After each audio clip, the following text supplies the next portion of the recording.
Eh, Mari Compuche, Cristian Ahumada, Quimelfe, Universidad de Chile, MEU, Tañi, Chicaltufe, Ingeniería Eléctrica. Bueno, Inche Chicaltufe Mapuzungumeo, Tañi Quimelfe. Bueno, hasta ahí voy a presentarlo en Mapudungún. Es muy grato presentarlo en realidad a Cristian Ahumada. Él es uno de los fundadores del programa de pueblos indígenas. Él fue en realidad que negoció ahí con el decano de consolidar esta iniciativa junto a Guillermo Bando. Así que, bueno, es ingeniero civil eléctrico de esta facultad, es magíster en ciencias de la computación de la Universidad de Chile también, e hizo dos trabajos muy interesantes. En su pregrado, él trabajó con microredes para comunidades mapuche basadas en energía renovable, y ahora les va a presentar su trabajo de magíster que ya finalizó con distinción máxima. Y como les decía, también es profesor acá de la facultad, fue profesor, y bueno, queremos que vuelvas a ser profesor acá, del primer curso de Mapudungún, ¿ya? Pero un curso oficial de la carrera de Ingeniería y Ciencias.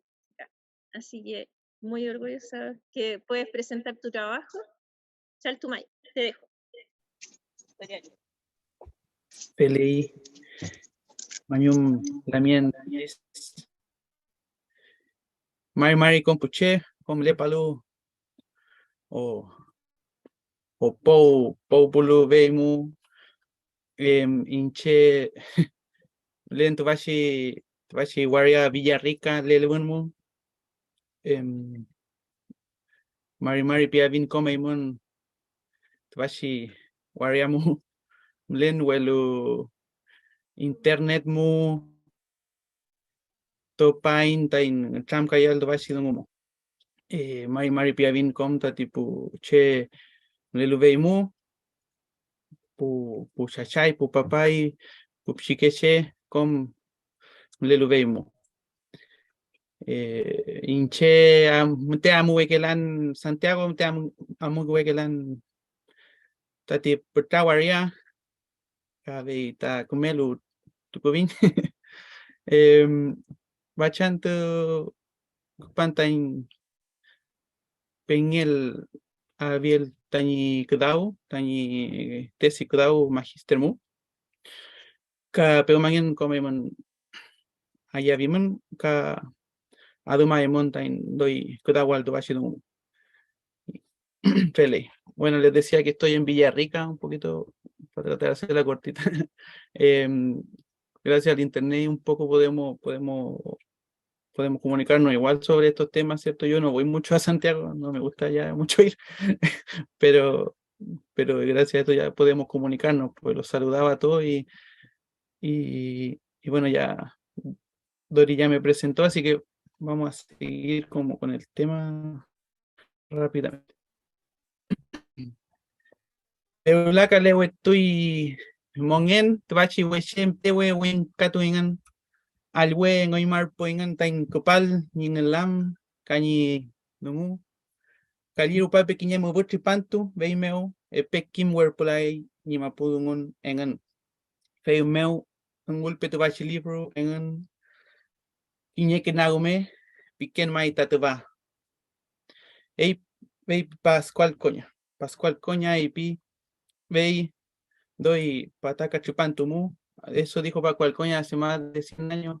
Un poquito resumiendo, en realidad es que la vida estaba cambiando y que en realidad los jóvenes estaban olvidando su lengua. Entonces, quizás como que esta es una de las principales motivaciones que había hace 100 años para escribir un libro que estuviera en bilingüe, y hoy día es una motivación 100 años después para hacer cosas también por el Mapudungun, para aprenderlo, ¿cierto? Y en particular para hacer algo quizás desde donde uno puede, que en mi caso es la computación. Porque el Mapudungun antes se hablaba por 1 millón de personas, según dicen los historiadores en el siglo XVI, antes de la llegada de los españoles, ¿cierto? Territorio de Coquimbo y Chiloé, ¿cierto? Pero además, entre los dos, o sea, hoy día ya se estima que hay entre 200.000 y 300.000 hablantes, pero quizás pueden quedar más, pueden quedar menos, ¿cierto? También hay una deuda ahí con esas investigaciones que se hagan un poco de forma más sistemática y que no sea tanto como por cumplir, quizás. ¿Y por qué también se hace este trabajo además? Porque el Mapudungún no tuvo un proceso natural de pérdida, sino que fueron las invasiones y las exclusiones de los espacios educativos, a punta de violencia finalmente, que se excluyeron, que se excluyó este idioma y en realidad todos los idiomas de las primeras naciones, de los espacios educativos, pero además también de todos los espacios. Se relegaba principalmente a la familia internamente, que ya no lo habían perdido. ¿Cierto? Todavía pasa un poco ese fenómeno. Y lamentablemente los estados de Chile y Argentina fueron los principales agentes para esta pérdida, ¿cierto? No era una pérdida pasiva, podríamos decir, sino que se dedicaron activamente a quizás como aplastar un poco muchas cosas culturales del pueblo mapuche, incluido la lengua. Está en peligro entonces, dijimos, y hay que revitalizarlo, hay que usarlo en todos lados, tenemos que usarlo todo, sobre todo los que estamos en lo que denominamos Guaymapu.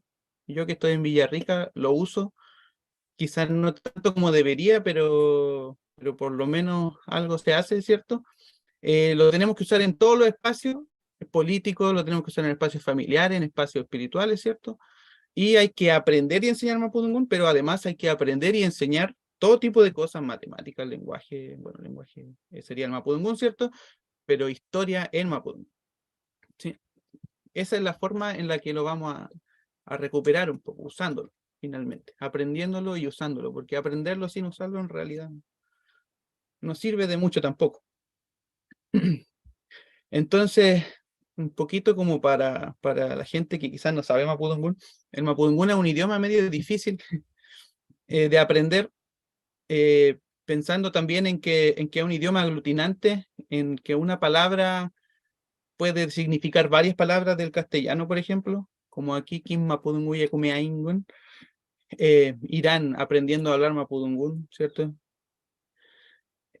Son dos palabras media largas, pero que sí se mapea como en varias palabras del Mapudungún. Y ahí, en esta estructura y en esa diferencia que hay con el castellano, es donde se genera quizás como las dificultades más grandes del aprendizaje y la enseñanza también.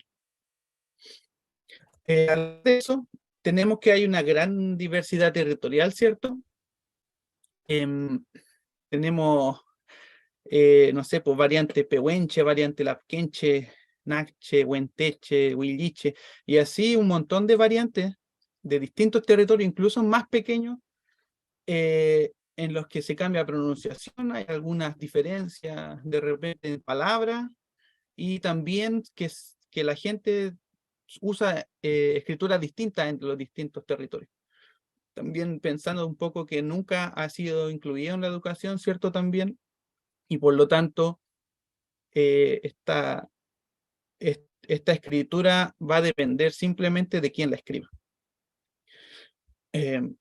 Además, sumado a esto, hay una falta de corpus y herramientas. O sea, no hay muchos datos de Mapudungún accesibles para todo el mundo. Quizás cuesta un poquito encontrarlo. Cada vez hay más, ¿sí? Eso igual es un aspecto positivo. Y tampoco hay tantas herramientas. Y algunas de las herramientas quizás son demasiado académicas, o algunas de las herramientas todavía están como en desarrollo y quizás como que no van a cumplir su función completamente de ayudar a aportar a la enseñanza y al aprendizaje. Entonces aquí, bueno, esto es como de mi tesis, entonces tenía un objetivo general, ¿cierto?, de desarrollar un software simple que permitirá al estudiante inicial de Mapudungún consultar palabras y frases para obtener su significado como un análisis morfológico. ¿Sí? Eso es como un poquito, un software finalmente que ayuda a entender ciertas palabras en Mapudungún. Ahora, ¿qué es lo que tiene este software? Primero, se trata de hacer cargo de variaciones que hay dentro del mapudungún, ¿cierto? Variaciones de escritura de las palabras, pero además de estructura o de léxico, como les decíamos, de las palabras. Entonces, estas mismas 6 palabras, podríamos decir, es solo una finalmente. Tiene solo un significado y por lo tanto ahí había una de las dificultades, ¿cierto? De tratar de abarcar un poco esa diversidad. Lo otro que tiene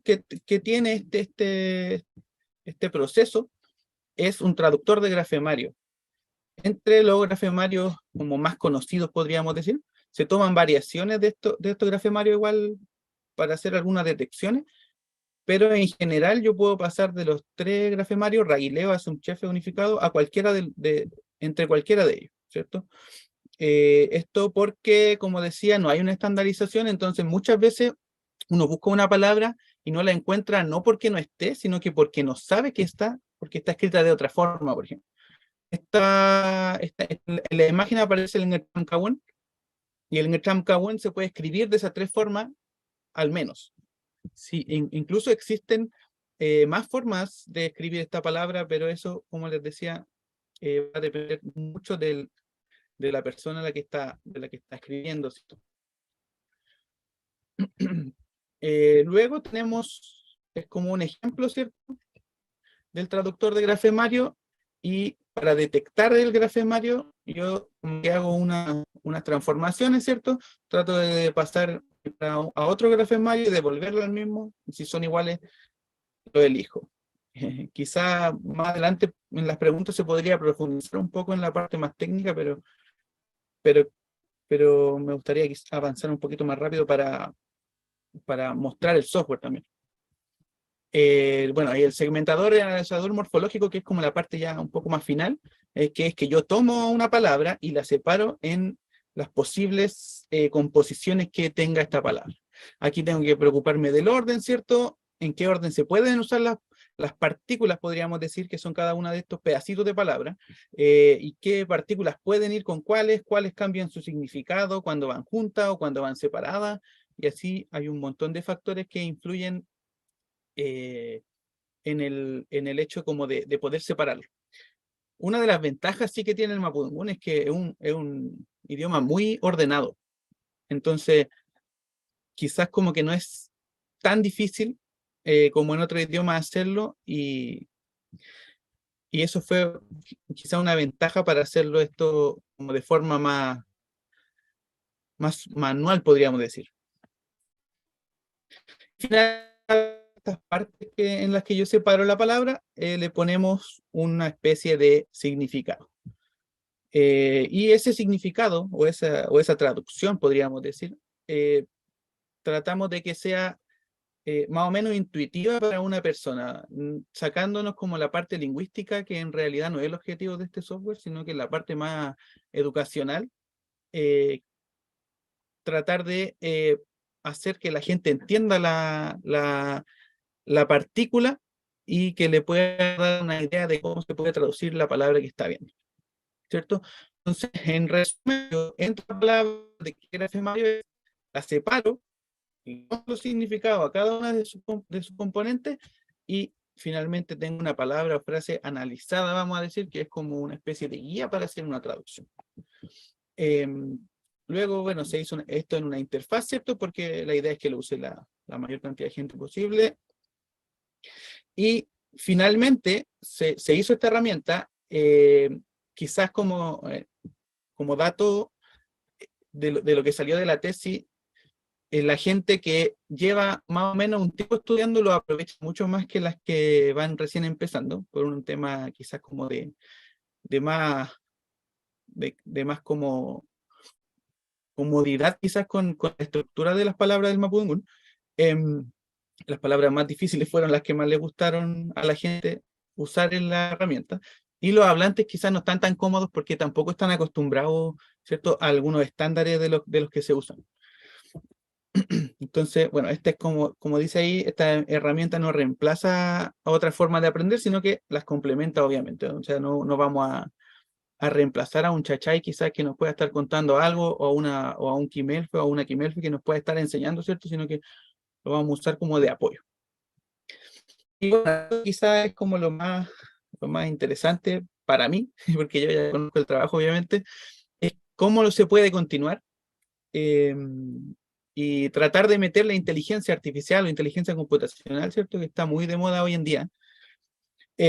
Hacer algunas identificaciones de raíces, ¿cierto? Que no están implementados hasta ahora. Tratar de también generar datos, generar muchos datos ahora que está tan avanzado esto del machine learning, ¿cierto? Generar datos para poder hacer modelos de inteligencia computacional del Mapudungun, y también integrar audio, ¿cierto? Y todo lo que tenga que ver con más como interacciones hacia los chilcatubes, ¿cierto? Entonces, esta es como un poco la presentación del proyecto. Ahora voy a mostrarle un poco cómo era mi tesis finalmente de esto. Esta era una pequeña interfaz, ¿cierto? En la que yo pongo una palabra aquí, por ejemplo, Kudawaimi,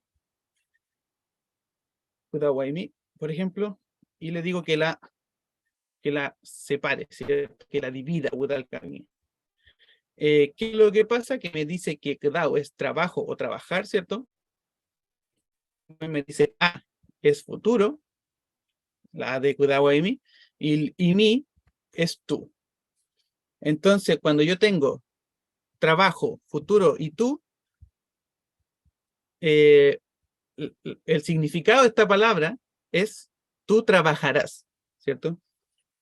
Pero si yo lo veo aquí, la idea de esto, entonces, es como tratar de dar una intuición de que yo pueda llegar de esto de trabajar en futuro y tú, ¿cierto? Tú trabajar en futuro, podemos decir, trabajarás.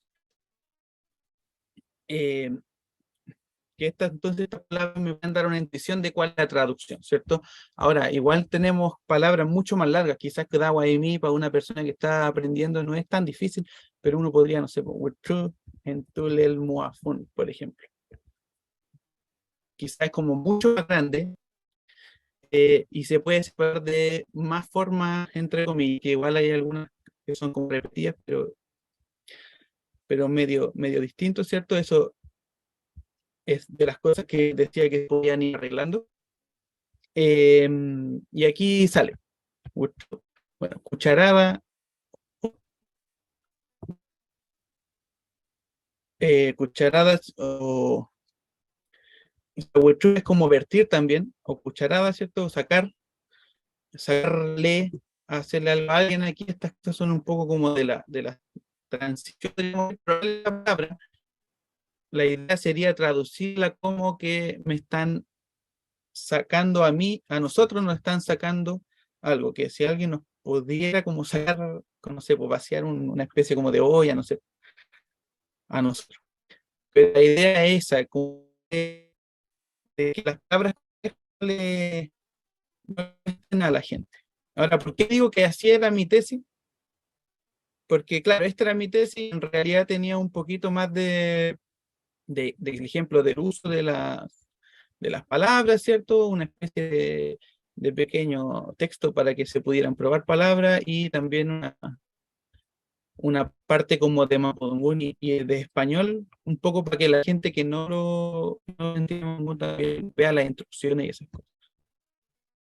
Pero como yo creo que no puede quedar ahí ese trabajo, sobre todo por el Mapudungun, que decíamos que estaba en peligro, también empecé a mejorarlo, ¿cierto? La interfaz quizá un poco mejor, como las cosas más como técnicas, quizás como de un frontend para la gente de computación, tratar de mejorarlo bien, usar interfaces, o sea, frameworks como más especializados en eso.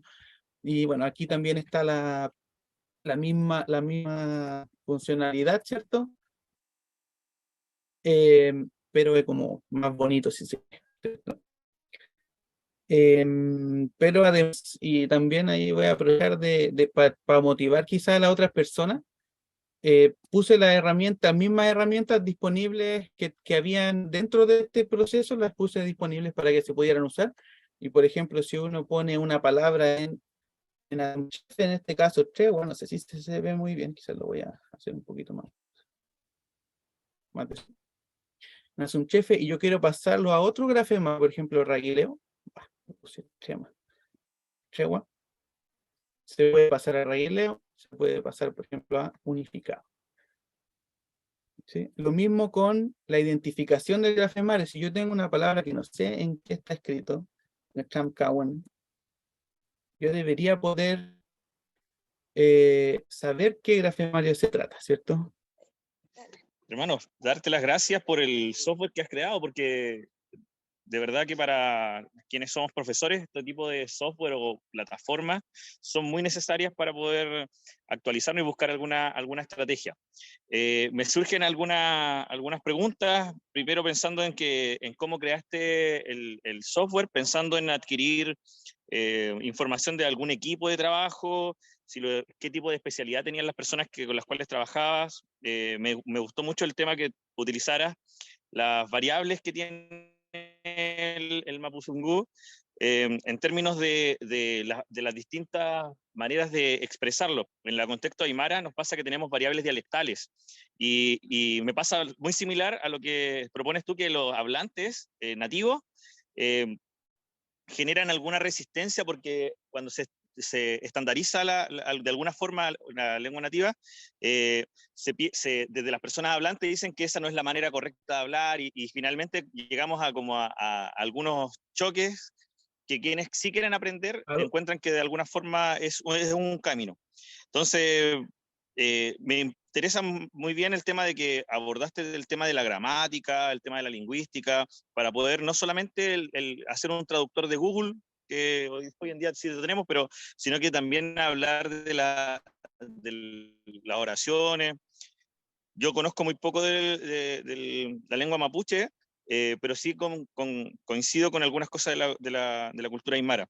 Entonces, mi pregunta es, ¿qué tipo de equipo tenías para poder complementar tu trabajo y qué especialidad a lo mejor tenían?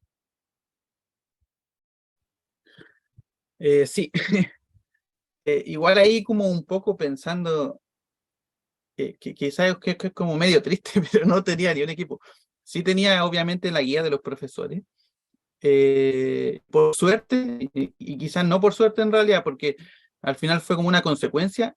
Yo estaba aprendiendo Mapudungun desde muchos años antes de hacer la tesis, y a mí me interesa mucho el tema, entonces, como consecuencia de eso yo hice mi tesis y por eso quizás no necesité tanta ayuda como podría haber necesitado otra persona que pudiera no saber el idioma. Pero en términos prácticos, mi apoyo fueron los profesores guía, particularmente Claudio Gutiérrez, ¿cierto? Pero más bien en una parte como de la tesis, ¿cierto? En términos de que estuviera bien escrito, quizás, y todo, pero en la parte del Mapudungun, en la parte de la computación, en realidad no tuve ningún apoyo. Igual era una tesis, ¿cierto? Como que se entiende un poco que son más o menos individuales, pero sí como aprovechando la pregunta, dejar muy claro que en realidad, como fuera quizás de la universidad, yo no he encontrado ningún apoyo ni ninguna especie como de forma de continuar este trabajo más que a mi voluntad nomás. O sea, como, como que no hay un espacio quizás tan visible, por lo menos, a donde yo pueda decir, voy a dedicarme a esto más profesionalmente, ¿cierto? Más allá de la tesis, que quizás es una cuestión que uno hace una vez en la vida o dos veces en la vida. Como pensar también que eso, pues, quizás es un tema muy interesante, pero no hay nada detrás de esto. Lamentablemente, digo yo, porque podría haber salido mucho mejor. Este es un software de múltiples plataformas, o está alojado en una página web. Por ahora es web. Es web. Tengo pensado también intentar pasarlo no sé, pues a celular, ¿cierto? A Android principalmente, que es como lo que tiene más la gente. Pero también, claro, como digo, está relacionado. Yo trabajo además de hacer esto. Esta parte como del Mapudungun es como mi hobby finalmente. podríamos decir, yo esto lo hago un poco hasta para relajarme el trabajar en el Mapudungun, pero claro, como un poco el tiempo no me da y quizá es algo que no sé si habrá alguna persona que sepa o que le interese la computación, pero quizá un llamado también a coordinarnos para hacer algo así, pues, para poder hacer crecer esto y hacerlo llegar a más gente o a más idiomas que en algún momento también surgió la idea. Mari Compuche, Pulamien Pupeñi, Cristian Mari Wenui, Peñi, Lautaro Mari, Mari. Cayupan Incheta, Imel Fema Podungun Café Entun, Fauple, Santiago, Guariam. Peñi, usted sabe la tremenda utilidad que nos hace a los Quimelfes, como decía nuestro Peñi ahí, Aymara, acerca de la creación de este software. Y claro, nosotros, me involucro, trabajamos de forma educativa, formativa, la lengua mapuche en nuestro caso.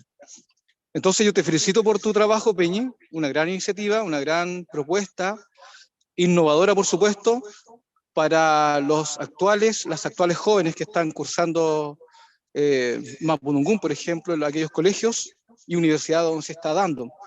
Y quisiera preguntar, parece que la profesora preguntó, si este software estará disponible de forma gratuita, citando tu fuente, por ejemplo, tu autoría, porque para nosotros como profesores, y entiendo que para muchas personas, le sería de gran utilidad para explicar todo este tema morfológico, de cómo se va complementando cada palabra, de cada prefijo, cada sufijo. Creo que es tremendamente importante, sobre todo porque es una herramienta visual, que hoy día entendemos que los jóvenes trabajan mucho es de mayor interés, más allá de lo que puede escribirse también. Shair Tumay Peñín, Menakme Xaukimi.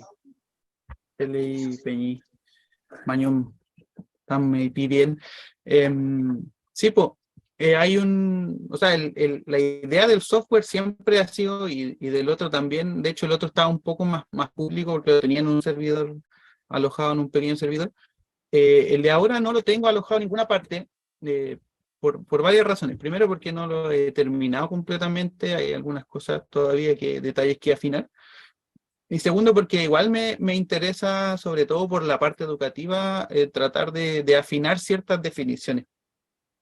Hay cosas que, claro, como les decía, yo no tenía ningún equipo, entonces quizá en la parte pedagógica sobre todo, me costaba el hacer entender en una frase, ¿cierto?, lo que podía expresar una partícula. Por ejemplo, no sé, si uno piensa en una partícula como nie, que es como la palabra tener, también sirve para decir estar, pero ahí tiene que ver con que si yo estoy haciendo una acción sobre una persona, o si la estoy haciendo nomás como una acción transitiva, intransitiva, y empezamos a meternos en un terreno medio complejo para una persona que no tiene un acercamiento como a la lingüística. Entonces, esas cosas son las que hay que afinar todavía. Yo igual hago una especie como de llamado quizás a las personas que quisieran aportar a eso.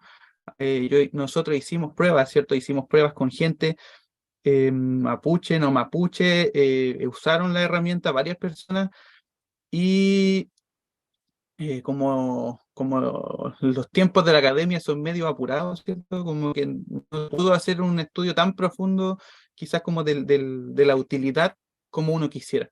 Entonces, como les digo, yo hago el llamado, no sé si estudiantes o personas externas de la universidad, a quizá empezar a tomar este mismo software y mejorarlo. Yo tengo el código, ¿cierto? Todavía no lo he subido, como digo, a un repositorio más público, pero pretendo hacerlo en poco tiempo para que ya no dependa solo de mí que esto siga avanzando, sino que toda la gente pueda quizás querer hacer su aporte. Puede ser desde la parte de Mapudungun, puede ser desde la parte pedagógica, puede ser desde la parte de la computación, ¿cierto? Se puede mejorar en varios aspectos y como decía, igual el primer Peñi que habló, claro, como que si bien yo no tuve ningún apoyo, quizás como que un equipo con Kimche de Mapudungun, un equipo con profesores o profesoras, un equipo con desarrolladores o desarrolladoras de software, ¿cierto? Se podría generar algo mucho más completo y mucho más robusto quizás que lo que tenemos hasta ahora, ¿cierto? Yo solo hice esto y me imagino que con muchas personas más, no sé, podríamos sacar una red social en Mapudungún y quizás como que sería mucho más rápido el aprendizaje para muchas personas. eh, y hay varias cosas ahí que se pueden ir haciendo. Lo importante es quizás como este cariño, este amor que uno le tiene al idioma y las ganas de hacer algo. Lamentablemente hoy día mi caso ideal sería trabajar en esto, ¿cierto? Que esta fuera mi pega, poder mantenerme así como con el Mapudungún y con estos desarrollos, pero no hay espacio.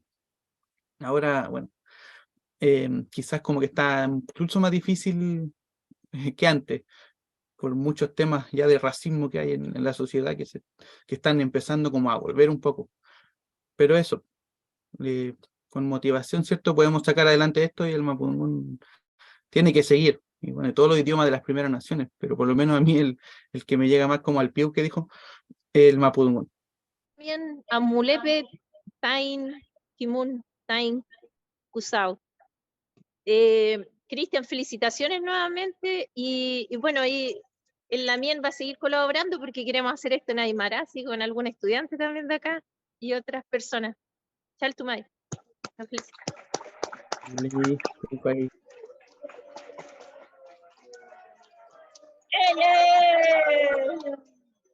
Hola, hola. A continuación, un estudiante de último año de Ingeniería en Minas de la facultad presentará su trabajo de memoria, el cual ha realizado en colaboración con la Fundación Altiplano para el apoyo de la comunidad de Cotpa en la región de Arica y Parinacota. Es una investigación que busca identificar y respaldar con base científica, tecnológica, el valor patrimonial y económico para la comunidad de Cotpa. El tema se llama Valoración Patrimonial Mineralógica para la comunidad de Cotpa en Arica y Parinacota, identificación, muestreo, caracterización y análisis. Recibamos con un fuerte aplauso a Felipe Mateluna. ¿Se escucha? Super. Buenas tardes ya a todas y a todos los presentes. Hoy vengo en representación de mi comisión de trabajo, el profesor Leandro, el profesor Sergio, y quien le habla, Felipe Mateluna, para hablar sobre nuestro tema actual de investigación que corresponde a una valoración patrimonial y mineralógica en la comunidad de Cotpa, en el norte de Chile. Bueno, primero que todo, la agenda de hoy trata un poco sobre la motivación de este estudio que estamos llevando a cabo actualmente, la problemática actual en la zona, algunos casos sobre la industria minera y los problemas que ha generado con las comunidades indígenas. Tenemos también la metodología de trabajo que estamos llevando a cabo actualmente, cómo vamos a realizar esta valoración patrimonial de la comunidad y finalmente contarles un poco sobre los próximos pasos y las conclusiones que tenemos hasta el momento como equipo de trabajo. Primero que todo, la motivación. Tenemos que este trabajo nace ante la constante preocupación de la comunidad de Cotpa por las actividades mineras recientes y presentes en el sector aledaño. Por lo tanto, nace esta idea de apoyar a la localidad mediante la creación de este plan de trabajo que les mencioné recientemente y que vincula tanto el conocimiento del Departamento de Ingeniería de Minas de la Universidad de Chile con esta necesidad de la comunidad para contar con la información necesaria y tener una postura sólida ante los intentos de proyectos mineros en la zona. Y también dejar un poco una frase anónima, motivacional, que indica que la diversidad cultural obedece a diferentes formas de entender el mundo y diferentes medios para vivir en él, que es como un poco la base de lo que queremos dejar hoy día para ustedes en esta presentación. Bueno, un poco de la problemática actual. Tenemos el proyecto Cerro Marqués, en la comuna de Camarón específicamente, el cual fue llevado a cabo por la empresa minera Plata Carina S.p.A., y que indicaba más que nada un proyecto de exploración minera en el que se buscaba mediante sondaje encontrar o conocer la concentración de minerales en la zona.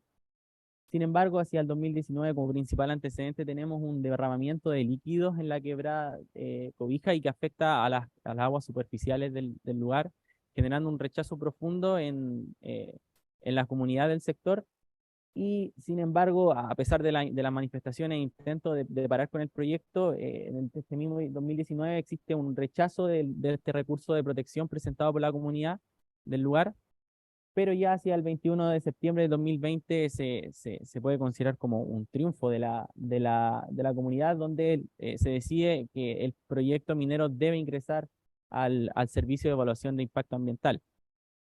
Y en 2021 tenemos que la empresa ingresa este proyecto como un día, una declaración de impacto ambiental, pero sin embargo aproximadamente 20 días después desiste de este intento de exploración minera, y actualmente el proyecto se encuentra inactivo y retirado de la zona. Por otra parte, tenemos que Pampa Lagunilla, un poco más al sur, en un caso ubicado a 120 kilómetros de la comuna, de la ciudad de Iquique, perdón, tenemos que la compañía minera Cerro Colorado, a fines del siglo XX, lleva a cabo una mina en el sector, y tenemos como principal consecuencia la afección del humedal Pampa Lagunilla. Sin embargo, en el siglo XXI, con la llegada de las nuevas generaciones y con la compra de la mina anterior, tenemos que las relaciones se han institucionalizado, se han llegado a acuerdos, se ha reconocido ya en 2018 que existe una afección del caudal del humedal por parte de la empresa minera, y se han tomado acciones al respecto en conjunto con las comunidades para que así a 2030 y ya desde el 2014 podamos tener otra victoria también de las comunidades, y una recuperación y un retorno parcial del caudal del humedal, tal como se observa en la imagen, en la presentación, donde desde 1973 llegamos a la zona más crítica en el 2004, donde el caudal bajó prácticamente un 90% aproximadamente, y hacia el 2014 hemos logrado ya recuperar parte de este caudal e intentar que aumente mucho más de aquí al 2030. Posteriormente tenemos esta metodología de trabajo que estamos llevando a cabo actualmente, la cual constó en un principio de una geología de campo, la cual llevamos a cabo con mi compañera Tatiana, que se encuentra en este momento. Viajamos a la comunidad de Cozpa en abril de este año, recolectamos algunas muestras, y principalmente también llevamos a cabo la encuesta a la comunidad para conocer su opinión, sus necesidades y su visión frente a la minería en el lugar. Posteriormente y actualmente estamos realizando un estado del arte, lo que corresponde a principalmente una revisión de trabajos anteriores y identificar los tipos de análisis que vamos a llevar a cabo para poder muestrear la zona de la mejor manera. Y hemos identificado, hemos podido encontrar principalmente la geología y caracterizarla bien con los trabajos que hemos encontrado respecto a la geología del lugar. Y posteriormente tenemos este análisis mineralógico, lo cual lo estamos llevando a cabo en el laboratorio de pirometalurgia de la facultad. Y también tenemos la identificación de minerales metálicos y no metálicos presentes en la zona. Y por último, queremos realizar esta estimación de recursos y estimación valórica respecto a los minerales que hay en la zona, a su uso principal y a cuál es la visión y cómo integrarla dentro de la minería de la comunidad. Hay una pequeña imagen también del terreno que realizamos y cómo es el valle de Cozpa visto desde las montañas. Bueno, acá un poco también las muestras que recolectamos junto a mi compañera en el viaje que realizamos. Tenemos, bueno, que cada muestra presenta su particularidad y que estamos tratando de identificar en base a los conocimientos previos cuáles son los minerales que hay en el lugar. Principalmente los lugares muestreados fueron la comunidad de Ofragía, que está un poco más al oeste de Cozpa, principalmente el Cerro Blanco y el sector de los petroglifos, muy bonito el lugar. Tenemos el sector de Huanacagua y Chitita, perdón, que están un poco más al noreste de Cozpa, y de Cozpa también propiamente tal, de donde recolectamos los principales minerales. También tenemos este tema de la encuesta, las cuales constaron de las principales categorías, las cuales fueron tres principales categorías, que fueron percepción, aceptación y confianza, en donde las personas debían responder en base a cuál creían que era la importancia de la minería en el país, los valores medioambientales que creen que tiene la minería actualmente, cuál es la regulación que ellos creen en temas de legislación de la minería a nivel local, tanto en el lugar como a nivel nacional. Tenemos también la presencia cómo creían que era la presencia de las autoridades en la minería, perdón, en la localidad. y cuáles eran los principales beneficios que ellos creían que podía otorgar la minería para las personas. En base a esto, tenemos que la comunidad manifiesta un desconocimiento de la industria minera en el lugar. Existe tanto aceptación como no aceptación, predominando mayormente esto último en la industria.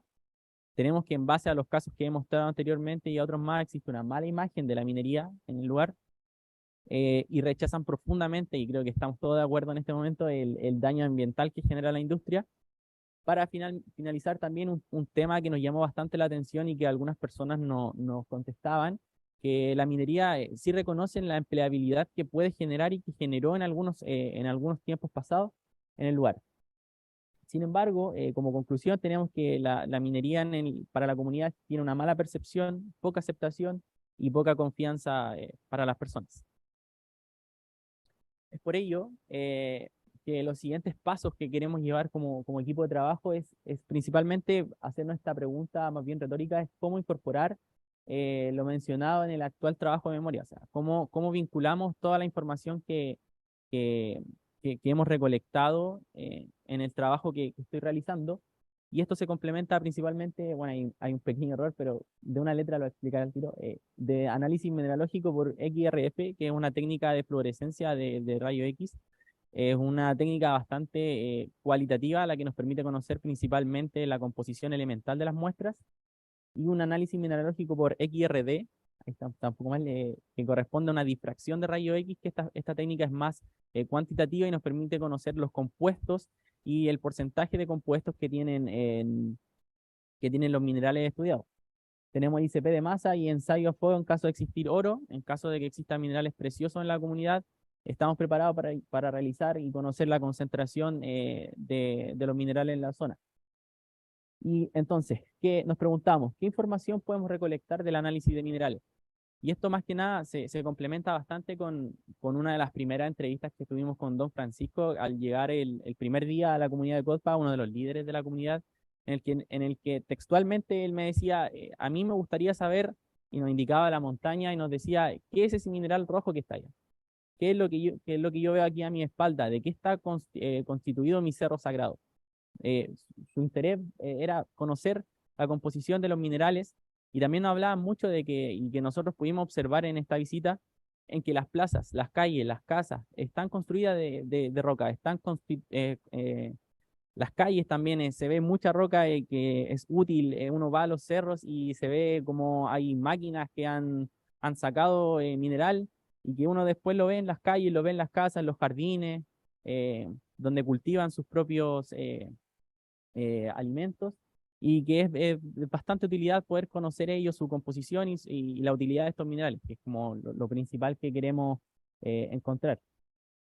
Y finalmente tenemos esta estimación de recursos minerales, es poder entregarles, mire, esta es la cantidad que hay, esto es lo que hay, de esta manera lo pueden sacar, de esta manera no lo pueden sacar, cuáles son los protocolos quizás de seguridad que deben seguir a la hora de recolectar minerales, quizás encontremos minerales preciosos, quizás la comunidad tenga interés de extraerlo para su confección no sé, de artesanía o comercializar. Esto más que nada se refleja en el último punto que estamos llevando a cabo actual y que estamos preparando en este taller con la comunidad de CODPA, en el que queremos visualizar un poco cómo es actualmente el tema medioambiental y legislativo de la minería. Queremos traspasarles este conocimiento para que ellos puedan tener una postura sólida ante, como lo mencioné al principio, los proyectos mineros que se han querido instaurar en el sector.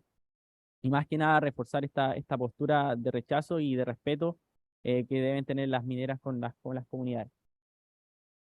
Y en cuanto a las conclusiones, tenemos que claramente la influencia de la minería en la zona es notoria en la opinión de las comunidades del lugar, y que es provocada principalmente por esta mala gestión medioambiental de las empresas, y que provoca rechazo a las personas. Tenemos también que poder incluir a la minería en las comunidades indígenas es un proceso enriquecedor, en el que el respeto es la base para el éxito, y la congruencia de ambas visiones, que sabemos que es muy distinta en ambos casos. Y finalmente, como futuros profesionales, se debe innovar en la industria minera, debemos generar procesos que sean mucho menos dañinos para el medio ambiente, que sean mucho más sustentables y que permitan tener una orientación que garantice este compromiso medioambiental y patrimonial de las comunidades. Para ello debe ser necesario fomentar este tipo de actividad en la que nosotros como futuros profesionales nos involucramos con las comunidades, conocemos su postura y fomentamos este intercambio cultural, cual es el pilar fundamental para cumplir el objetivo.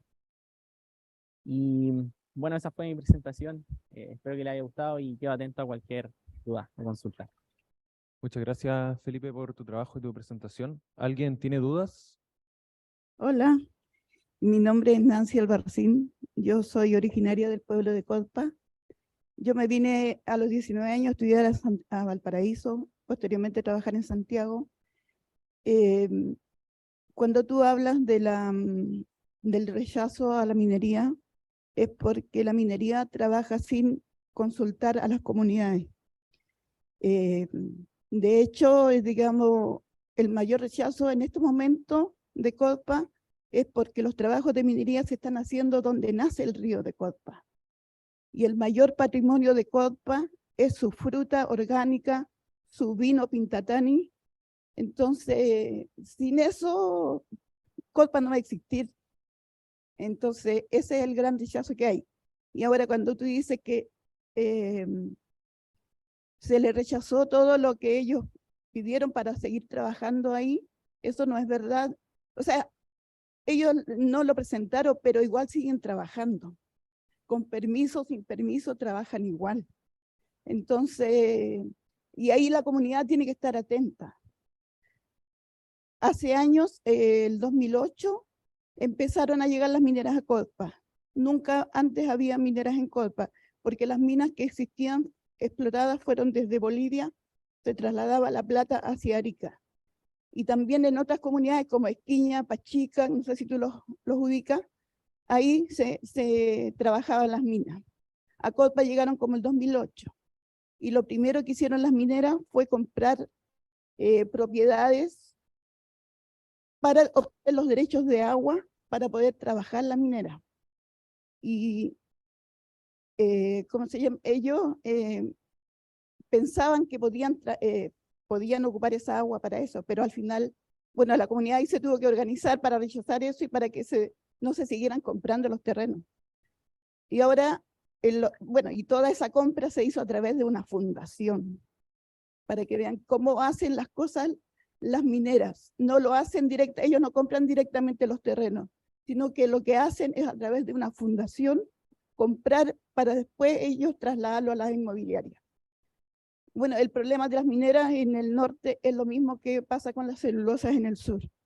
Es lo mismo que ellos trabajan, explotan, no consultan a nadie, llegan en helicóptero allá a Colpa y ahí la comunidad recién se entera de que están haciendo algo. Y el otro tema que hablaste tú de los cerros, de los colores de los cerros tienen colores porque tienen distintos minerales, ¿cierto? Una de mis primas que vive allá, que ella es escultora, artista, ella conoce harto de las propiedades de los minerales que tienen los cerros. Quizás sería bueno que tú tengas ese antecedente para que, digamos, por lo menos ella lo ha estudiado. Entonces, eso es mi aporte. Muchas gracias por su apreciación. Primero que todo, quiero dar fe de sus palabras, porque nosotros lo vivimos, estuvimos allá, vimos qué tan fundamental es el agua para la comunidad. Creemos que un proyecto minero en el lugar es inviable y creo que como futuros profesionales debemos tener esta visión, la visión que usted nos dice, en que las comunidades deben ser consultadas, las comunidades deben ser respetadas. Y claro, el pueblo, como se ve, está entre medio de las montañas. El verde que hay es por el agua. Las comunidades viven ahí en base a su propia agricultura. Y claro, creemos que bueno, también nos contaba don Francisco de que esta agua de que nace de la escarcha que se produce en las mañanas, en las noches, alimenta el mismo río y es vital para las personas. Así que creo que un proyecto minero en el lugar es inviable y creo que es es la visión que le queremos transmitir a la comunidad de CODPA, y que por ello queremos trabajar con ellos para poder reforzar esta postura antiminera en la zona. A continuación queremos invitar a Alejandro Burdó. Alejandro es geólogo de la Universidad de Chile con interiorización en el área de la hidrogeología. Ha participado en proyectos de educación, divulgación científica y en instancias donde el conocimiento técnico se complementa con la visión y experiencia de las comunidades en torno a los sistemas hídricos, específicamente en las comunidades de San Pedro de Atacama y Maricunga. Actualmente se desempeña en el área de la consultoría ambiental, participando en proyectos relativos a recursos hídricos. Pido un aplauso para Alejandro. Aló, aló. Muchas gracias por la presentación. Muy buenas tardes a todos. Lo que yo les quiero presentar hoy día son los resultados de lo que fue mi trabajo de tesis, que se enmarca en un trabajo con la comunidad Coya del Bolo en el sector de Maricunga, en la región de Atacama. Y bueno, yo les subtitulo Enfrentando un problema socioambiental con perspectiva científica y junto a la comunidad. Bueno, a modo de introducción y contexto, este trabajo se desarrolla junto y para la comunidad Coya del Bolo, en la comuna de Copiapó, ya que integrantes de la comunidad buscan complementar la visión ancestral con estudios técnicos para enfrentarse de mejor manera a posibles impactos ambientales en la zona. En medio de esto, entonces, se plantea generar una línea base en la que se enmarca esta memoria desde la perspectiva de la geoquímica de las aguas del lugar y cómo ésta se conecta. Esto en medio del contexto de escasez hídrica y nuevos proyectos de minería del litio en la zona, los cuales han sido sometidos a sistema de evaluación de impacto ambiental, en donde es fundamental mencionar que esta memoria también entra dentro de este conflicto que existe dentro, en donde la consulta indígena finalmente no es del todo vinculante en cuanto a la toma de decisiones, generando desconfianza en el sistema y problemas al futuro. Por lo tanto, muchas comunidades se toman de este tipo de estudios para poder complementar finalmente sus peticiones, sus argumentos. A modo también de introducción al área de estudio, como les contaba, región de Atacama, desde Copiapó, por los caminos que van hacia el sector de la Laguna Santa Rosa, al sur del Salar de Maricunga, se accede al territorio de la comunidad.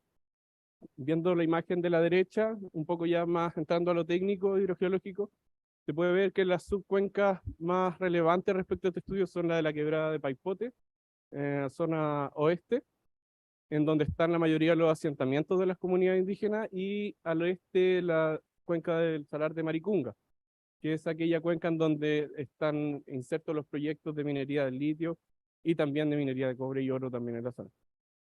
Es importante destacar que para efecto de estos proyectos se considera cerrada la cuenca del Salar de Maricunga, lo que quiere decir que no existe conectividad hidrogeológica con la cuenca de la quebrada de Paipote.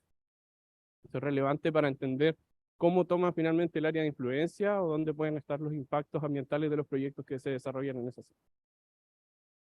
Entonces, respecto a lo que hablaba anteriormente, la hipótesis que planteamos nosotros frente a este trabajo fue que la recarga de la cuenca de la quebrada de Paipote proviene de aportes meteóricos, pero sí al menos en parte de la cuenca del Salar de Maricunga, y que por lo tanto la sustentabilidad hídrica de la cuenca de la quebrada de Paipote depende de aportes laterales de la cuenca del Salar de Maricunga. Muy repetitivo, pero es bueno tener claro cuál cuenca es cuál.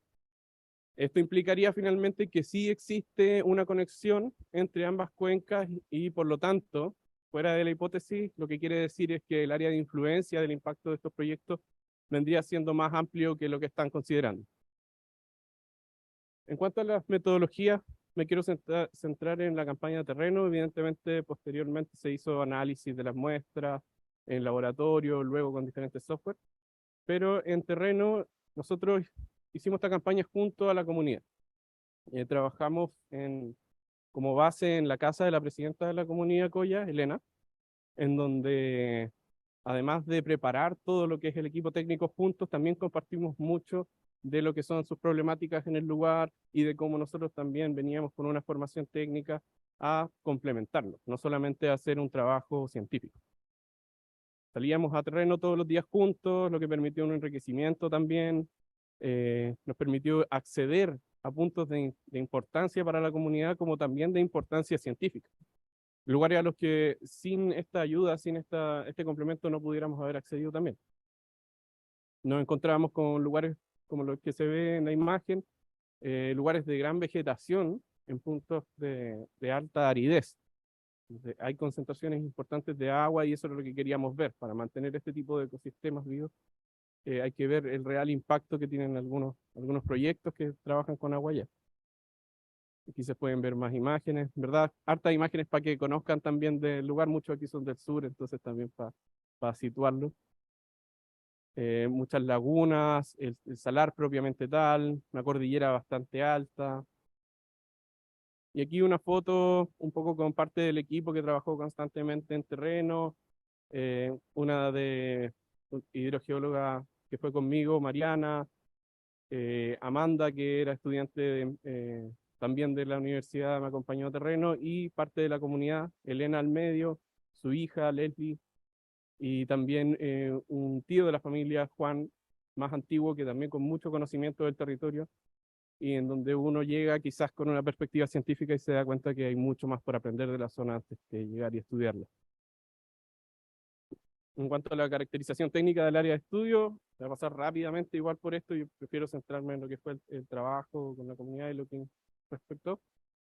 La geología, como se puede ver, es bastante homogénea en principio, altas rocas volcánicas, que va a tener influencia en la química de las aguas. En el lado oeste aparecen distintas rocas estratificadas, un amplio rango de edad, y en la zona este, donde está el Salar de Maricunga, se ven en amarillo rocas no consolidadas, que son aquellas que son capaces de almacenar grandes cantidades de agua y también transferirlas. Al lado derecho, una imagen de lo que sería el control estructural de las fallas en el sector, en donde el sistema de falla domeico es el predominante, un sistema norte-sur, pero también se observan otros lineamientos que son noroeste, sureste, que también podrían ser de relevancia en cuanto a circulación de agua. En cuanto a la hidrogeología, lo que les venía diciendo, en el sector de Salar de Maricunga se reconocen acuíferos de alta importancia hidrogeológica, mientras que en estos cerros volcánicos que corresponden a la franja de Maricunga y que separan ambas cuencas, están mapeados como de baja a nula importancia, es decir, al parecer casi no transfieren agua. Pero si se puede ver en verde, también está identificada una zona de rocas fracturadas, que vendrían siendo las rocas bajo estos volcanes, en donde podría tener algún tipo de importancia en la circulación de aguas. Respecto a los resultados y la discusión, parte química de la memoria, y también espero hacerla un poco rápido. Se tomaron 12 muestras de agua dentro de la zona, tanto en la cuenca de la Quebrada Paipote como en la cuenca de Salar de Maricunga, en diferentes lugares de afloramiento de agua, siempre intentando llegar a las nacientes. Y lo primero que pudimos observar es que estas muestras que tomamos, las de la Quebrada Paipote, se ubican justo en el límite geológico entre las rocas volcánicas y las rocas estratificadas ya más antiguas. Entonces, al parecer, la aparición de agua en este sector, en este contacto de rocas, podría ser no aleatorio también. Y bueno, que también se condice con la zona que está ubicada como roca fracturada. Ya era un primer indicio de lo que podríamos estar viendo tenía sentido con lo que pensábamos anteriormente. Rápidamente, en principio, los tipos químicos parecen ser más o menos diferentes entre ambas cuencas, Salar de Maricunga en naranjo, Quebrada Paipote en azul, pero ya, por ejemplo, una muestra de Salar de Maricunga se mezclaba con las otras, por lo tanto, parecen no tener un origen tan diferente. En cuanto a los componentes, también se revisaron todo tipo de componentes. Lo que vimos es que existen diferencias entre algunos, pero también mucha semejanza en varios componentes. No se puede establecer una diferencia entre ambas cuencas en gran parte de los componentes geoquímicos de estas aguas. Se hicieron análisis de elementos mayoritarios para entender posibles proveniencias y todas se alineaban con diferentes procesos, como por ejemplo la disolución del yeso, disolución de halita y también disolución de albita, de plagioclase. Por lo tanto, son procesos geológicos que dan origen a la química de estas aguas y que tiene sentido también con la geología, teniendo en cuenta que es bastante homogéneo y amplio la distribución de las rocas volcánicas. Otros tipos de análisis multivariantes nos indicaban que en general todos estos tipos de agua en realidad se parecían bastante. Las diferencias no eran tan amplias no voy a entrar a explicar mucho lo que dice esto, pero lo que podemos ver y que es interesante es que lo que más asemeja a este tipo de agua son un montón de elementos que los podemos relacionar a la interacción agua-roca. Es decir, que lo que asemeja a la agua es finalmente la misma interacción con la misma roca, entonces podrían tener un origen más o menos común. Y que las principales semejanzas pueden tener que ver con componentes que puedan provenir de origen antrópico, es decir, del hombre.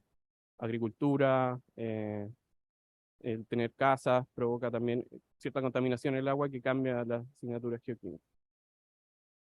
También isótopos estables nos dan cuenta de que existe una línea de evaporación, que es la azul que se ve abajo, en donde se distinguen dos muestras de la cuenca del Salar de Maricunga, las que corresponden a la laguna Santa Rosa misma, y tiene sentido por la intensidad de la evaporación ahí. Luego las de la quebrada de Paipote tendrían una alta también intensidad de evaporación, y las que menos evaporación tienen son las de la cuenca del Salar de Maricunga, que tiene sentido entendiendo que estas últimas son las que están más cerca de la cordillera, es decir, del origen de donde provienen todas las aguas. Por lo tanto, a medida que van bajando, la intensidad de los procesos de evaporación se hacen mayores también. Entonces, todo esto igual va en línea con lo que nosotros intentábamos demostrar. Sin embargo, los datos que nosotros tomamos no son suficientes para ser concluyentes respecto a esta conexión. Y tiene sentido porque una campaña de muestreo geoquímico singular en el tiempo también no puede concluir algo tan importante. Lo que sí puede es no descartar lo que creemos que está ocurriendo. Y lo que es una conclusión bastante importante, y no queremos dejar pasar en cuanto también a las expectativas que tuvimos ahí de llegar y solucionar este problema, en que este estudio, a pesar de no concluirlo, no lo descarta. Pero más allá, continuamos con lo que logramos a través de la química, que podría existir esta conexión. Vimos antecedentes respecto a la conexión de cuencas en la zona del altiplano, y ya autores en el pasado habían hablado al respecto, no solo de la existencia, sino de la responsabilidad en el uso del término en cuanto a la sustentabilidad hídrica, es decir, qué impacto finalmente tendría en la sustentabilidad hídrica de la zona el hablar de cuencas cerradas o que sí hay conexiones entre cuencas. También que estudios bastante recientes, incluso de las mismas mineras que han ido a trabajar para allá, indican en sus modelos de balances hídricos, cantidad de agua en la zona, que al parecer les sobra agua. Entonces, muchos dicen, claro, quizás se está evaporando más de lo que creemos, pero también puede ser que esta agua se le esté yendo hacia otras cuencas, por decirlo así. No, finalmente es muy arbitrario hasta ahora decir por qué sobra agua en estos modelos. Lo correcto sería seguir estudiándolo. Y también que la circulación puede desarrollarse por fractura. Anteriormente hablamos de estas zonas de falla. Se hablan en trabajos bastante nuevos que estos lineamientos de falla pueden permitir la transferencia de fluidos, y esto podría apoyar también lo que nosotros estuvimos intentando demostrar. Zonas como esas se ven bastante fracturadas en la zona de ocurrencia de agua. Y finalmente elaboramos un modelo bastante esquemático de cómo creemos que iba a funcionar el sector, en donde además de lo que se planteaba de salidas de agua por evaporación, también una cantidad podría estar transfiriéndose desde la zona de la laguna Santa Rosa, el Salar de Maricunga, hacia la cuenca de la quebrada de Paipote, a través de este sector de acá que correspondería a las rocas fracturadas, que podrían tener esta relevancia en el sistema. Bueno, para ello, lo que corresponde es seguir estudiando ahora en mayor detalle esas rocas fracturadas. Y finalmente, en cuanto a las conclusiones de la parte técnica, lo que les mencionaba, procesos de interacción agua-roca son semejantes en toda la zona, por lo tanto eso altera la química, y eso hace que la química de las aguas sea bastante semejante también. También se indica que en la cuenca del Salar de Maricunga predomina la interacción de agua y roca de alta intensidad, mientras que en la cuenca de la quebrada de Paipote dominaría más la evaporación y la influencia antrópica, pero con una misma base en la interacción agua-roca. De los isótopos también se desprendió que el proceso de evaporación es menos intenso en la cuenca del Salar de Maricunga que en la quebrada de Paipote. Y finalmente, y que a pesar de que el número de muestras es exigua, 12 muestras es bastante poco, Esta nueva información y junto a un análisis de antecedentes no descarta que existan aportes de la cuenca del Salar de Maricunga a la cuenca de la Quebrada de Paipote. Y a modo de conclusiones en torno al trabajo que se hizo con la comunidad, y esto lo recogí del texto, se resalta la importancia de incluir en los estudios técnicos la visión y comentarios de las comunidades que habitan el territorio, cuyo conocimiento es invaluable para comprender el funcionamiento de los ecosistemas. Durante nuestro trabajo en terreno, pudimos conocer mucho más de la problemática y del territorio en sí, que en todo el análisis de antecedentes que habíamos hecho anteriormente. O sea, se enriquece totalmente el trabajo al hacerlo de manera conjunta y se entiende la problemática. Porque finalmente hacer un estudio para enfrentar una problemática que no se entiende también puede fracasar fácilmente después. También para entender la problemática local y los efectos de la gestión actual del territorio en sus quehaceres y sobre su cultura en general. Trabajar en conjunto con la comunidad ha permitido entender la problemática más allá del interés científico.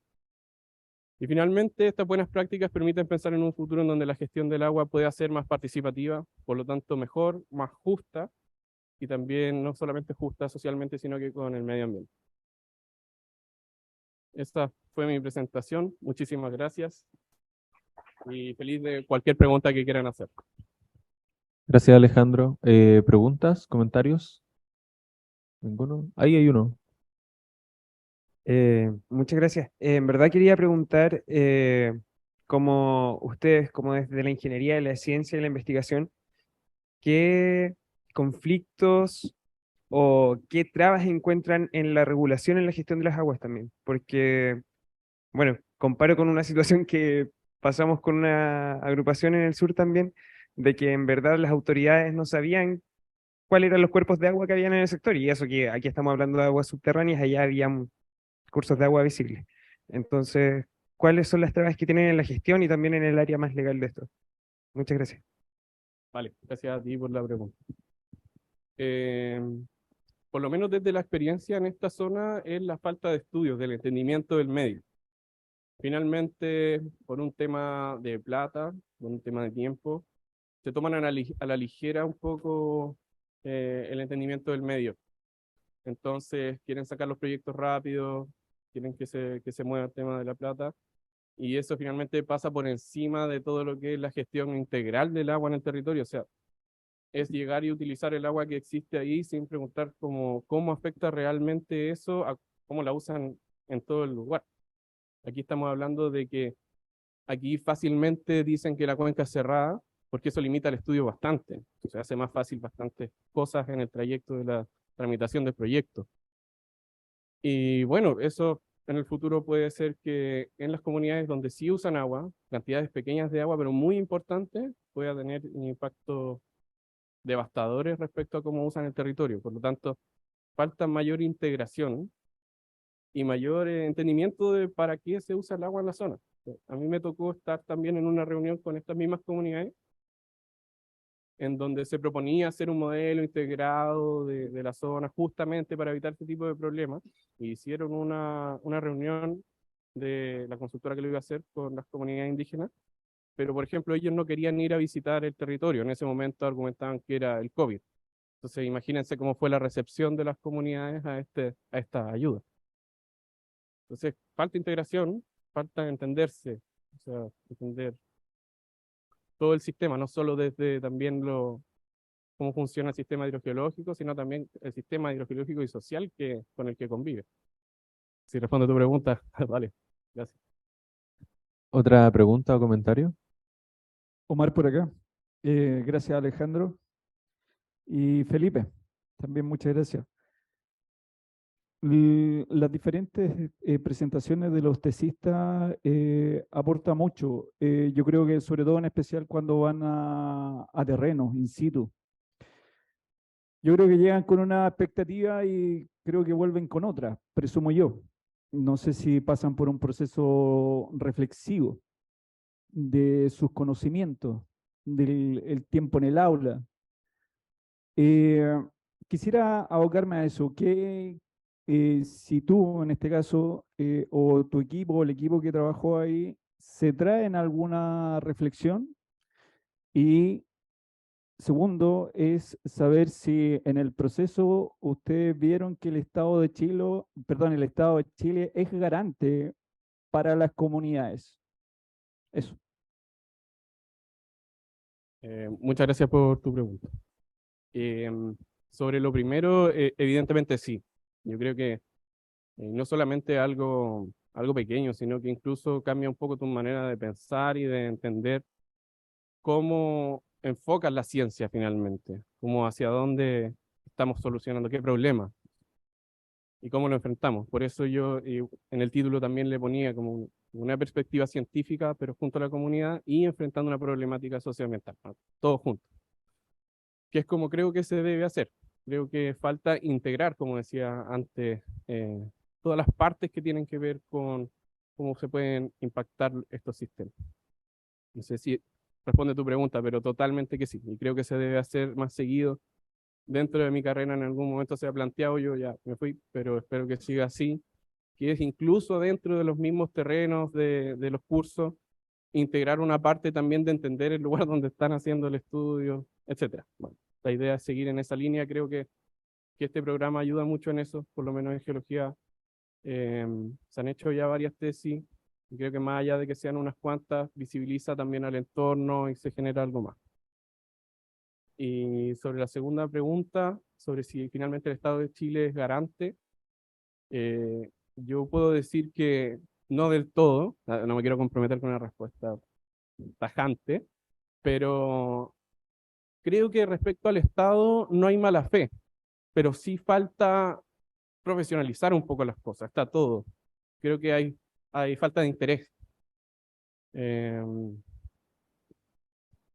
Todo esto requiere un esfuerzo grande, entendiendo que este tipo de problemáticas responde a minorías. Esfuerzos grandes son difíciles de llevar a cabo, pero hemos visto también anteriormente que se logran cosas también alzando la voz y movilizándose, etc. El sistema de evaluación de impacto ambiental se ha profesionalizado mucho en el último tiempo, pero falta porque se siguen tomando a la ligera cosas muy importantes. Eso, espero que responda a tu pregunta. Muchas gracias. ¿Alguna última consulta o observación? Ok, entonces muchas gracias, Alejandro. Queremos dejarte. Muchísimas gracias a ustedes y gracias a todos por escuchar. A mí me pasa como diseñador, pero integrante de la subdirección de programa de pueblo indígena, ver estas tesis de ingeniería que no entiendo mucho, tantos números, tantos gráficos que se ven, pero al final las conclusiones pucha, llenan el corazón de entender de los chicos como chicas y chicos, cómo se dan cuenta la importancia de poder trabajar en conjunto, ¿no? En las comunidades, poder entender, comprender y no que llegue el profesional, ¿cierto?, de la universidad a imponer alguna solución, sino que poder comprender, poder empatizar y saber trabajar en conjunto con ambos saberes. Y siguiendo en esta temática, la última presentación, voy a presentar a Matías Villarroel, estudiante de Ingeniería en Biotecnología y licenciatura en Geofísica de la Universidad de Chile. Presentará su trabajo de práctica en conjunto con la comunidad de Boldoche, con apoyo de la Subdirección de Pueblo Indígena de la Facultad. El tema, revalorizar la flora nativa de la comunidad de Boldoche por medio del desarrollo de un prototipo de un producto rentable. Muchas gracias, Matías, y escuchamos tus palabras. Buenas tardes a todas las personas que están presentes. Mi nombre es Matías Villarroel y en esta ocasión les quiero conversar lo que fue mi práctica profesional con respecto a la revalorización de la flora nativa en la comunidad de Boldoche. Como aparece ahí, estuve a cargo de la profesora María Elena Lianqueo, la cual tiene una relación bastante cercana con la comunidad. Mi presentación va a constar de 6 grandes partes, que son las que pueden ver en imagen. Más que nada, un comienzo de una contextualización de lo que fue el trabajo con la comunidad, luego pasar a, obviamente, la visita con ellos, puesto que sin ellos no podemos trabajar. Luego del proceso productivo a partir de la información que obtuvimos de la primera visita y luego una retroalimentación en la segunda visita. Pero antes, yo no quiero que un completo extraño le esté presentando, así que, como bien dije antes, mi nombre es Matías Villarroel, estoy estudiando la carrera de Ingeniería en Biotecnología y la licenciatura en Geofísica, y tengo bastante interés en lo que es la geoingeniería y el trabajo de biología molecular vegetal en pos del bienestar animal y la emergencia climática. Dicho esto, quiero contarles un poco de la comunidad de Boldoche. Si bien es una introducción, contextualización, no quiero centrarme tanto en esto, sino en la solución. Porque la comunidad de Boldoche, como ya sabemos, es una comunidad asociada a la cultura mapuche, que centra su actividad económica en 4 grandes partes, que es la agrícola, ganadera, textil y artesanal. Como una contextualización súper importante al respecto es los recursos que tienen a disposición. Por ejemplo, el agua potable la cuentan con ella hace tan solo 20 años y la eléctrica hace tan solo 3. Esto es importante considerando que es un terreno que tiene bastante poca agua y además en particular con la emergencia climática esto se ha incrementado aún más. Si bien esta comunidad tiene bastantes grupos de trabajo, en esta ocasión me voy a concentrar en tan solo 2, que es el grupo del Centro de Mujeres y la Directiva General de Boldoche. Como pueden ver en imagen, Boldoche se encuentra hacia el noroeste de Temuco, cerca de la comuna de Cholchol. Bueno, ¿y por qué vamos a trabajar con el boldo? En verdad esto hace bastante sentido con respecto al nombre Boldoche, puesto que es gente de boldo. Y esto nace a partir de la vasta cantidad que existe de boldo en la zona. Además de esto, el boldo tiene muchas cualidades medicinales que en este momento voy a centrarme en las que se ven en pantalla. Por ejemplo, si es que nos duele la guatita, boldo. Si es que tenemos dolores articulares, boldo. Si es que, no sé, nos duele la cabeza incluso, boldo. El boldo tiene muchas aplicaciones y eso es lo que me quiero centrar en esta ocasión. El boldo tiene muchas composiciones, pero en esta ocasión solamente me voy a centrar en los 3 que aparecen en pantalla. Los alcaloides, aceites volátiles y polifenoides y flavonoides. Simplemente nombres. En el que me voy a centrar en el que aparece en el medio, que son los aceites volátiles, que a su vez tienen nuevamente mucha composición, pero de igual forma nos vamos a centrar solo en 2, que es el ascaridol y el 1,8 cineol.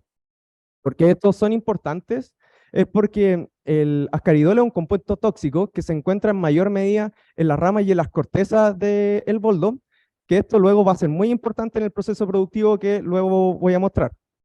Además, el 1,8 cineol es el compuesto que cuenta con el aceite esencial, que es lo que nosotros queremos extraer y eventualmente utilizar en pos del producto final. Como no podemos trabajar sin conocer a la comunidad, es súper importante visitarla y conocer el contexto en el cual se están desenvolviendo, conocer la dinámica de trabajo, saber si es que han trabajado previamente en algún proyecto similar o simplemente en algún proyecto. Y bueno, como yo fui súper bien recibido en la comunidad, me quedé incluso en la casa de la presidenta del Centro de Mujeres, Josefina Cura, la cual me recibió con los brazos abiertos y fue súper interesante trabajar y casi vivir un par de días con ella, porque uno así realmente puede entender el contexto en el cual están trabajando y se están desenvolviendo.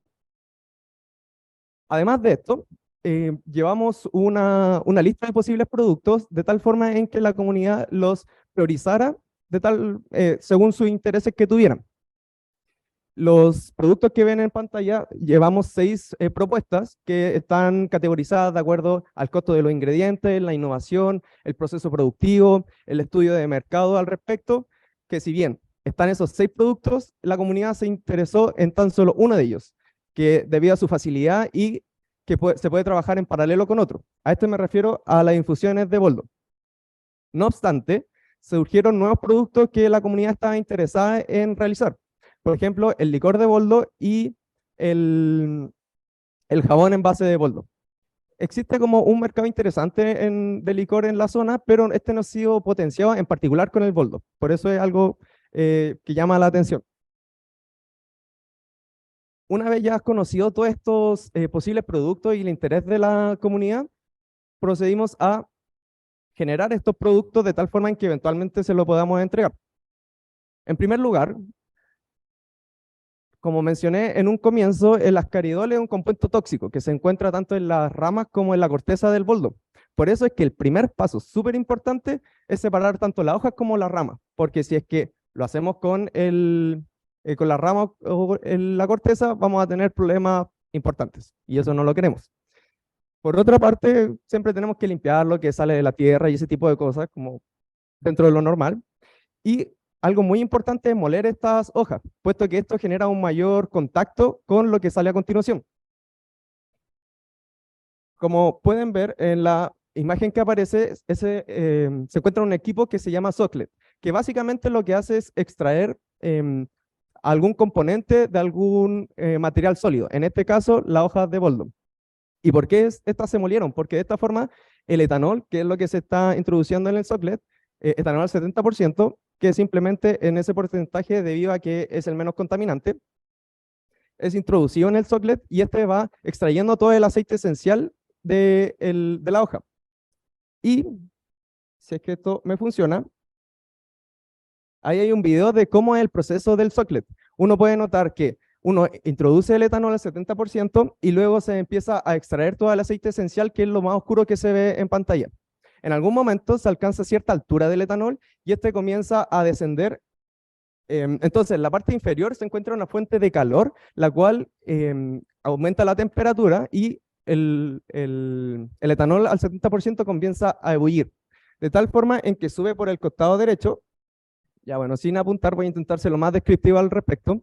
Por el costado izquierdo empieza a subir el etanol al 70% en estado gaseoso y en la parte superior se encuentra un intercambiador de calor, que básicamente es un fluido frío que va condensando este vapor y este comienza a caer en estado líquido. Este luego vuelve a entrar en el lugar donde está el etanol en conjunto con el aceite esencial ya extraído.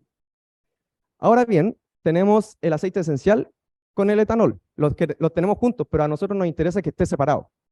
Por eso es que se usa un segundo equipo que es el rotavapor, que ya vamos a entender por qué se llama de esa forma.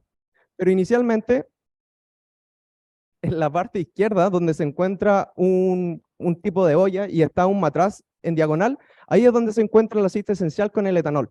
Y ese matraz va girando y se va calentando a partir de un baño María.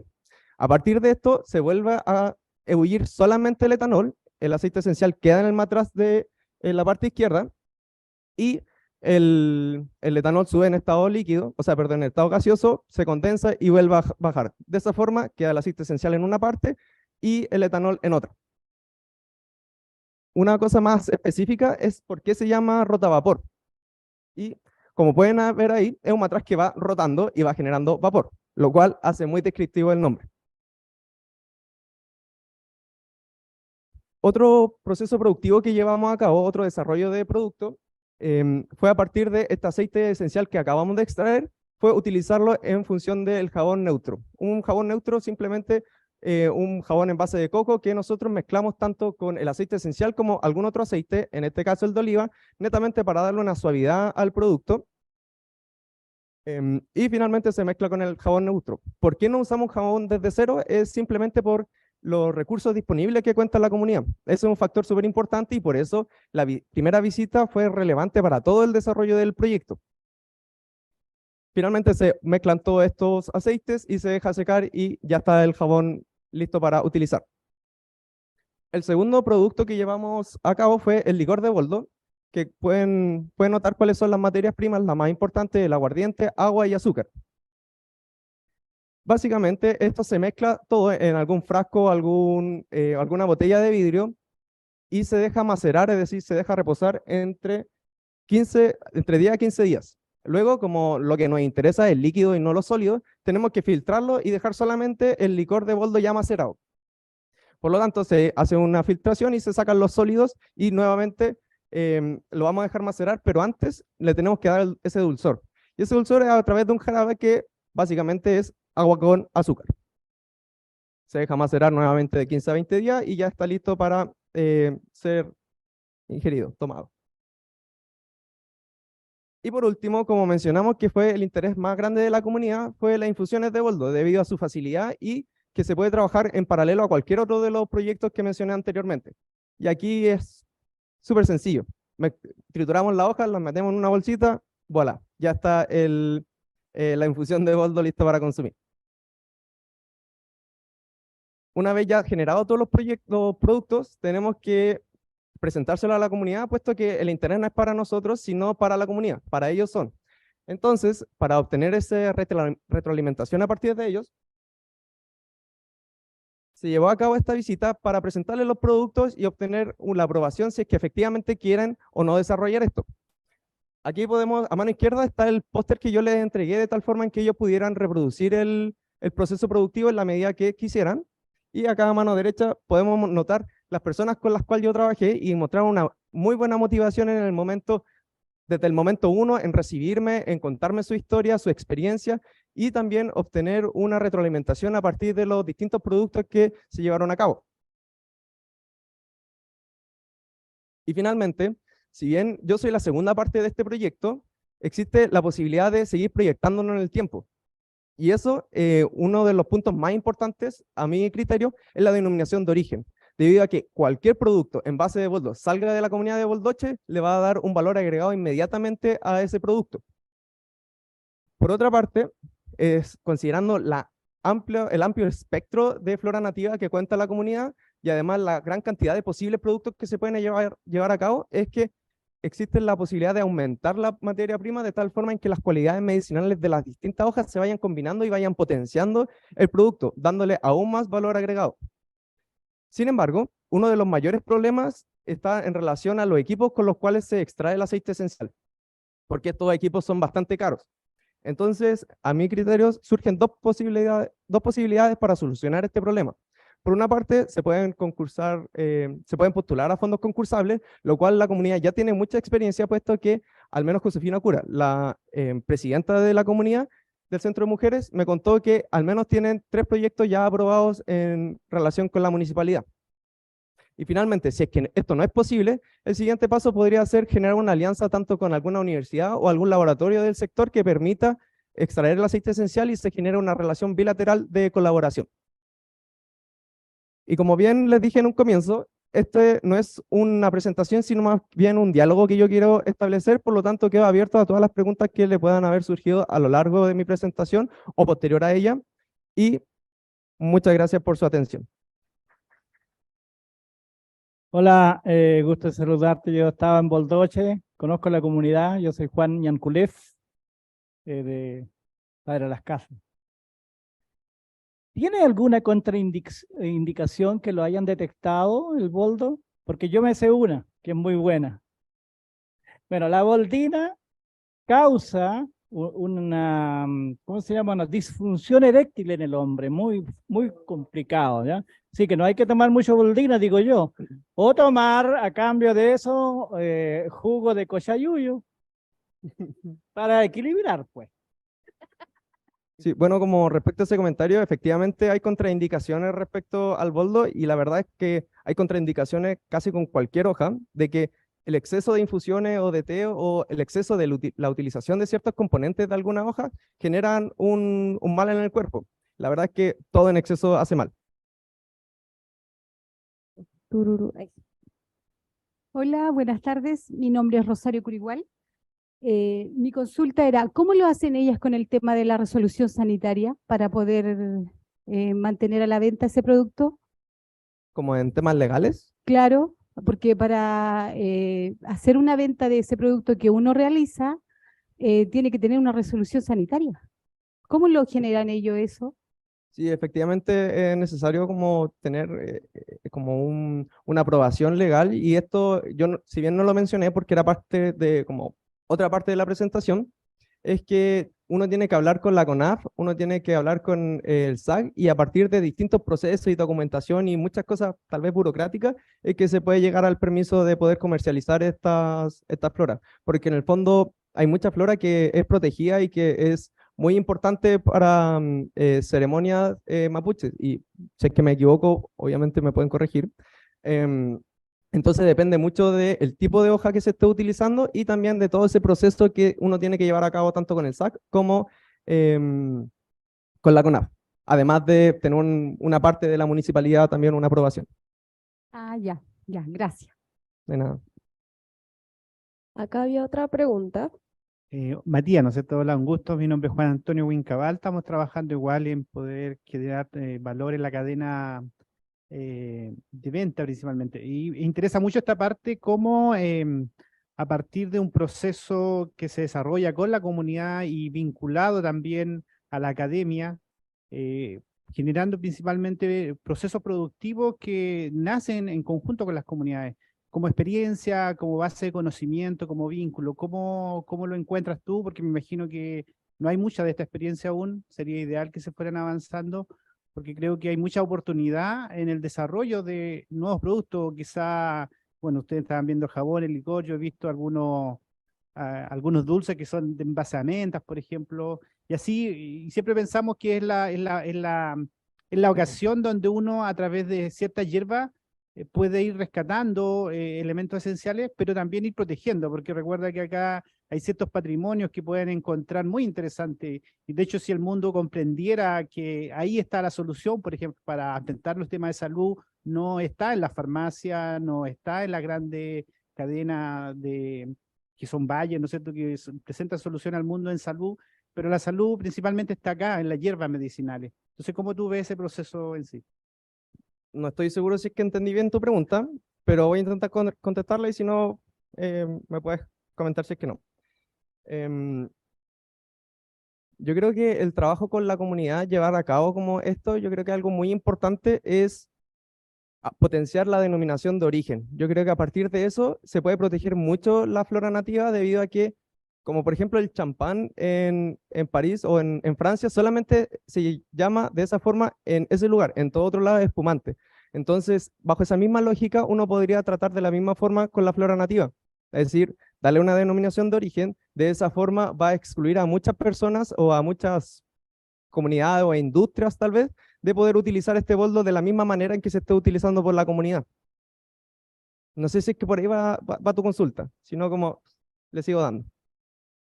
Ah, claro, esa base de conocimiento, nosotros, y hablo de nosotros porque yo no, esta parte yo la trabajé solo, pero hay todo un estudio previo que sí trabajé en conjunto con al menos otras 2 personas.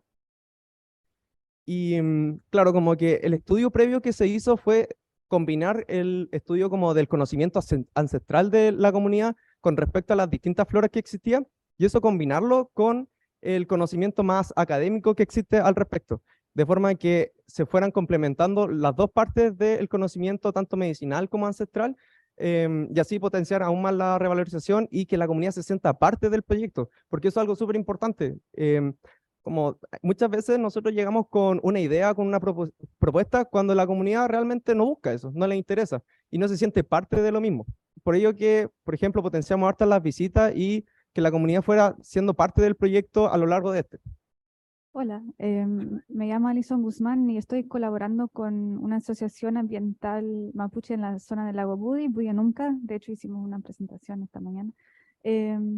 Igual se está trabajando con el tema de la economía regenerativa, basado en básicamente cómo hacer una proyección, pero al mismo tiempo entregar de regreso a la tierra. Entonces, en este momento se está trabajando con el aceite de avellana, con otro producto que está ligado a los viveros de Budianunca. Entonces, mi pregunta es más bien técnica en el tema de la extracción del boldo. Esa máquina, ¿cuánto hojas se requiere para poder... me interesa saber cuánto kilos de hojas se necesita para extraer, para deshacer esa extracción. Gracias. En el proceso productivo nosotros medimos un nivel de eficiencia respecto a la cantidad de hojas que nosotros ocupamos versus la cantidad de aceite esencial que extrajimos, y es alrededor del 40-50%. Es decir, en este caso la imagen que había mostrado era de 40 gramos. Eso genera alrededor de entre, no sé, 15 gramos de aceite esencial, y eso sirve para al menos lo que obtuvimos fueron 10 jabones de alrededor de 20 gramos. No sé si es que te puede dar una idea, pero en el fondo, la cantidad de hojas de boldo que utilicemos, vamos a obtener un poco menos de la mitad de aceite esencial a partir de ello. Pero igual es algo importante de todo el proceso, porque en nuestro caso, como usamos etanol al 70%, eso significa que ese otro 30% es agua. Y el punto de ebullición del etanol es 80 grados Celsius más o menos y el del agua es 100. Entonces ahí tuvimos un problema con la temperatura de ebullición y por eso es que el aceite esencial que obtuvimos no fue tan puro. Y tal vez por eso mismo es que la cantidad que obtuvimos era más de lo esperado, porque por bibliografía debimos haber obtenido con suerte un 15%. Gracias. Mario Lamien. Oye, y yo más quería agregar un poco más de información. Este tema es muy lindo porque, bueno, yo soy de Boldoche, pero en realidad siempre me ha costado un poco y me ha ayudado harto a la familia en todos los proyectos, pero no he hecho tantas cosas a Boldoche porque digo yo, chuta. Pero lo que pasó es que viajamos aquí con la Lamien María Elena Linqueo, que es la profesora guía, y con Claudia Rodríguez. Y la María Linqueo, somos dos profesoras mapuche en toda la facultad de 350 profesores. Y viajamos porque el sentido de hacer el programa de pueblo indígena, las subdirecciones, es estar en los territorios.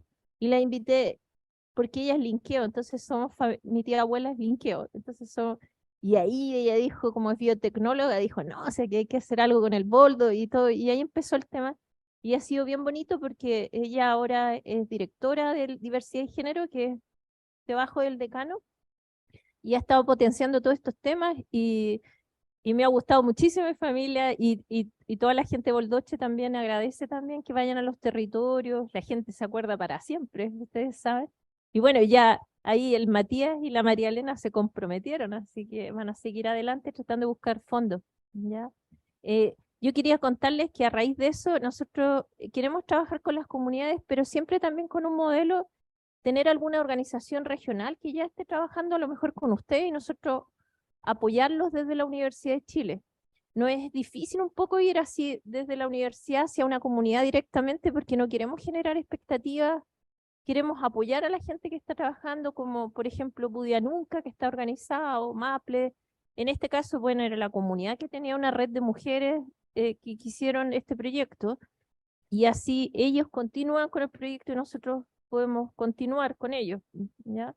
También por un tema de fondo es el apoyo. Entonces aquí, de todas maneras, vamos a ir evaluando cada una de las propuestas. Ustedes pueden postular ahí en las comunidades. Yo vi harta gente de escuelas, municipalidades. También pueden ver, hay más detalles de la convocatoria, donde ustedes pueden proponer sus temas y nosotros vemos si podemos apoyarlo. Y si no podemos apoyarlos porque no queremos hacer algo que no podemos. Y también es porque tenemos que convencer a varios profesores que trabajen con ustedes. No sé si me entienden, los estudiantes siempre quieren ir, pero la idea es hacerlo responsablemente, entonces los profesores también o profesoras. Y ahí hemos ido juntando gente, Leandro, la Claudia, Cristian, se han ido uniendo, pero tenemos que presentar las propuestas, nos demoramos un tiempo. Eso. Chaltumay. Oye, muchas gracias, Chaltumay Matías. Agradecemos entonces a Matías y le entregamos su reconocimiento por la participación en el Congreso. Muchísimas gracias. Con esto entonces damos terminada el segundo día del Congreso Tecnológico Indígena, Dimensiones hacia Buen Vivir. Agradecemos a todos los invitados, fue una sesión también hermosísima. Ya mañana seguimos con el tercer día, donde tenemos también tremendos invitados. Bueno, siempre vamos a disculpar el tema del tiempo, que se hacen ganas de poder seguir conversando, discutiendo, pero bueno, tenemos ahí mucha información, muchas cosas entretenidas. Para mañana entonces tenemos a Celeite Paindepan, que es Rutrafe Mapuche, maestra artesana orfebre y creadora de Acucha Joyas. Tenemos a don Juan Yanculef acá, Quinche y Quimeltuchefe, filósofo y profesor mapuche, investigador e historiador mapuche, que bueno, llegó hoy día, así que bienvenido don Juan y lo esperamos mañana ahí con todas las ganas de escuchar su kimun. Millaray Curilem, académica mapuche del Departamento de Ingeniería Eléctrica. Ariel Traipi, presidente ejecutivo de Fundación Chilca, diseñador gráfico mapuche. Tenemos también interesantes temas de tesis y práctica, como Mijal Barón, ingeniera civil mención hidráulica, que trabajó en la cuenca del Biobío. Álvaro Endo, que desarrolló un administrador de agua y energía para invernaderos en comunidades indígenas, y también a la Lamien Doris Sáez, junto con Matías Alegría, quienes van a mostrarnos el sistema tecnológico y cultivo basado en IoT y energía renovable para escuelas rurales e indígenas. Así que bueno, también los esperamos para mañana. Muchísimas gracias por la asistencia, por todas las palabras y que sea un bonito día. Muchas gracias.